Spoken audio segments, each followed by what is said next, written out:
Good morning, I'm Sebastian PUSCEDDU, PhD student of University of Rome La Sapienza, Department of Management, and I'm going to talk about the extended abstract Tobin's view and ESG score in the banking industry are the differences among banks that are both with the Professor GATTI, full Professor of Business Management at the University of Rome La Sapienza. So starting from our agenda, we are going through the objectives, the methodology, the findings, and in the end, the conclusions and the other aspects of our work. Starting from the objectives, as we know, in the recent year, and especially after the global financial crisis, sustainability has attracted increasing attention from regulators, investors, firms, academics, and in general stakeholders. This interest has created opportunities and challenges for firms in their risk-return relationship with stakeholders and shareholders, pushing them to pursue a coherence between a corporate's financial performance and corporate social performance.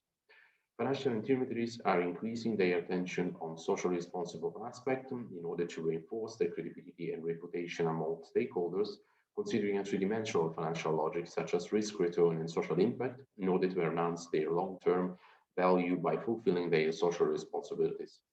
In this context, a critical characteristic of a successful sustainable business model is the explicit recognition of the importance of acknowledging multiple perspectives and defining and creating value with a pluralistic and iterative process.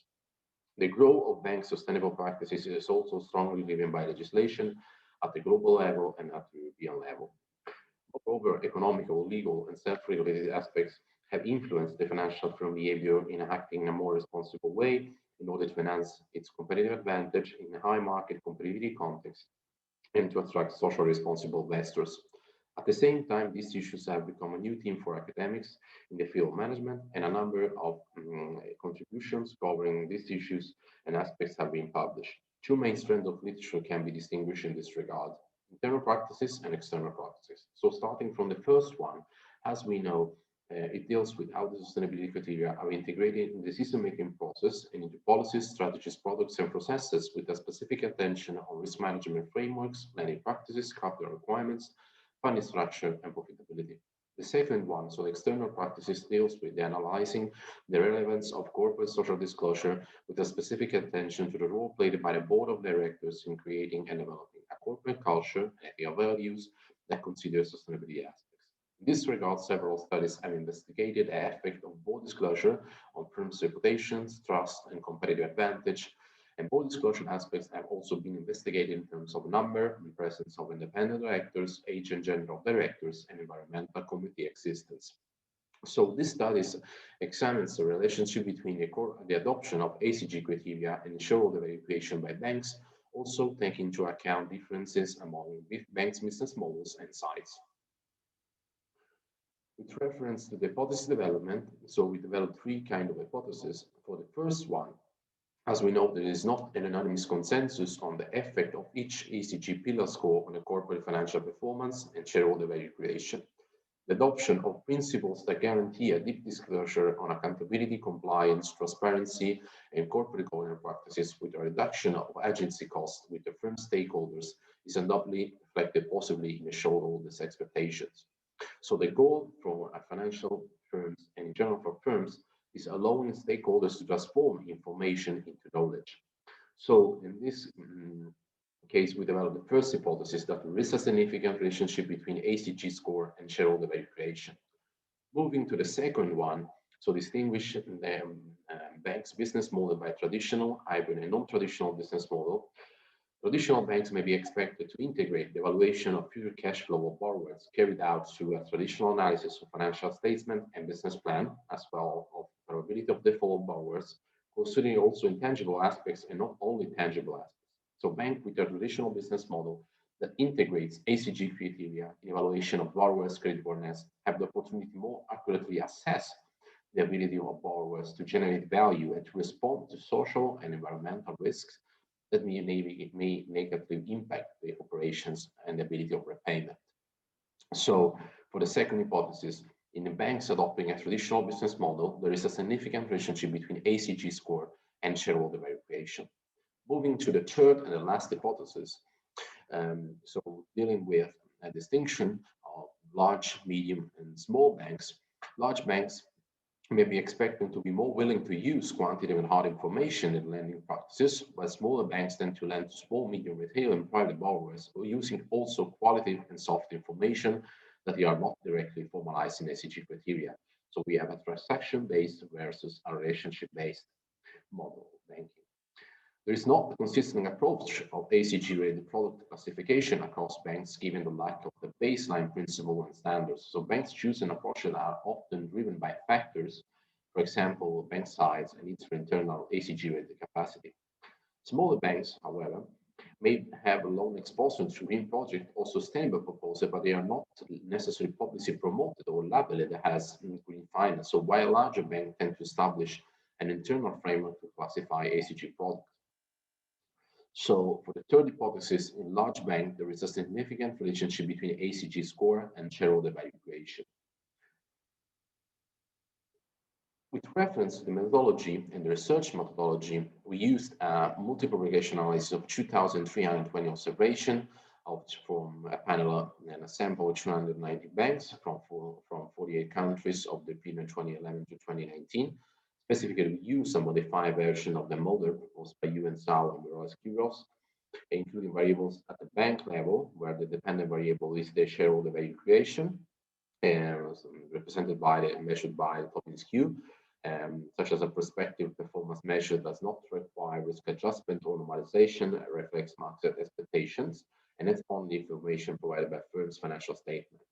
So as independent variable, we used capital, ACG, and leverage. With reference to the database, we used the Thomson Reuters Icon, and for the software, the VEBM SPSS statistics. Moving to the panel composition, as we said before, we have 290 banks for 5 continents and for 48 countries. In this table, we illustrate each pillar score of such as the environmental, social, and governmental score, and the weighted average represented by the ACG score. And as we can see, the average values of each pillar are higher from the 2019 than 2011, with the social and governmental score that registered the highest value. So considering that this course has a range from 0 to 100, the corporate sort of performance of the financial firms in our sample is not particularly high, because the average of the 8 to 2019 is 59 out of 100. So we have a small step up from 40 to 53 out of 100 to 59, but it's not so particularly high. Our analysis is implemented over the following 2 different panels, panel A, B, and C, where panel A, which includes all the selected firms, panel B, in which the firms are differentiated in terms of the business model, and panel C, in which the firms are differentiated in terms of size. So this composition allows us to further investigate the relationship between ACG performance and shareholder value creation, also looking at differences in banks' business model and size. With reference to the first panel, so panel A, we present the results of the estimation for the world sample. So there is a positive and significant relationship between ACG score and shareholder value creation, thereby supporting our hypothesis H1. Moreover, with reference to the other financial variable, there is a positive and significant relationship between a shareholder value creation leverage, while there is a negative and significant relationship with capital.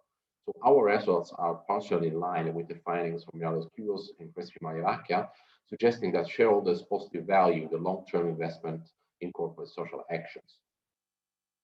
With reference to the panel B, the table illustrates the results of analyzing the effect of ACG performance on shareholder value creation, distinguished among traditional, hybrid, and non-traditional business models. So the distinction has been made taking into account the spread of values of the share of net interest and other income of the amount of the intermediation margin. So if the spread of values is above 66%, we consider traditional business model. If it's lower than 30%, we consider non-traditional. And in the middle of the 33 to 66, it's a hybrid business model.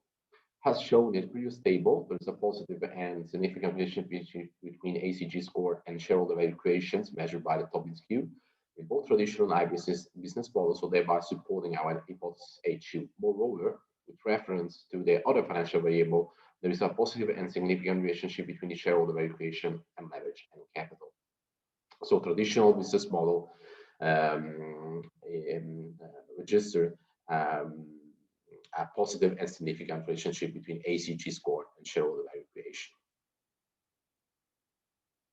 With reference to the last panel, so panel C, the table illustrates the results of analyzing the effect of ESG performance and shareholder value creation, distinguishing among large, medium, small firms. So distinction has been made taking into account the average amount of total assets in the period. So if the average amount of total assets in the period is above $10 billion, it's considered a large bank, while it is lower than $10 million, considered small banks in the range from 10 million to 10 billion, a medium bank.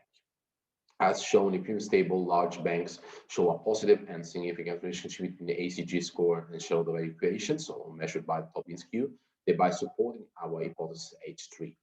Moreover, with reference to the other financial variable, there is a positive and significant relationship between shareholder value creation and leverage and capital. So, summarizing in conclusion, in the end, we can say that our hypotheses are supported by the analysis that we have performed.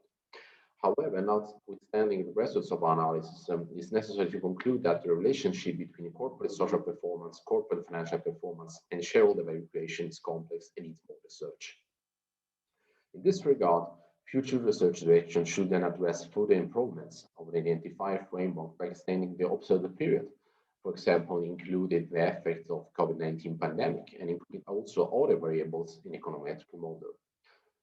Our results have important practical implication for policymakers, banks, and stakeholders, contributing to enrich the literature on the influence of ESG variables on the bank strategies and business models, highlighting that another aspect of these issues in the present and in the near future. So thank you for your attention and goodbye.